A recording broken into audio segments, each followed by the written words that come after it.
1877 সালে আজকের দিনে টমাস এডিসন গ্রামোফোন উদ্ভাবন করেন। 1898 সালে আজকের দিনে যুক্তরাষ্ট্রের সাথে হাওয়াই দ্বীপপুঞ্জের আনুষ্ঠানিক সংযুক্তি। 1901 সালে আজকের দিনে বিপিন চন্দ্র পাল সাপ্তাহিক নিউ ইন্ডিয়া প্রকাশ করেন। 1926 সালে আজকের দিনে লাঙল পত্রিকার নাম পাল্টে গণবাণী রাখা হয়। 1936 সালে আজকের দিনে ভারতের প্রথম রাজনৈতিক ছাত্র সংগঠন সর্বভারতীয় ছাত্র ফেডারেশনের প্রতিষ্ঠা হয় লখনউ-এর গঙ্গাপ্রসাদ মেমোরিয়াল হলে জওহরলাল নেহরুর উপস্থিতিতে সম্মেলনের মাধ্যমে। এই দিনটিকে সংগঠিত ছাত্র আন্দোলনের প্রতিষ্ঠা দিবস হিসাবে পালন করা হয়।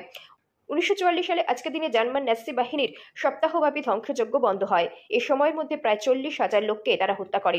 1949 সালে আজকের দিনে জেনেভায় যুদ্ধবন্দী ও যুদ্ধহতদের সাথে আচরণ বিষয়ক আন্তর্জাতিক কনভেনশন অনুমোদন লাভ করে।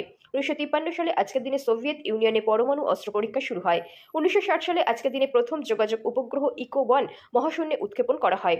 1971 সালে আজকের দিনে মুক্তি বাহিনী কর্তৃক আড়িখোলা ব্রিজ ধ্বংস করা হয়।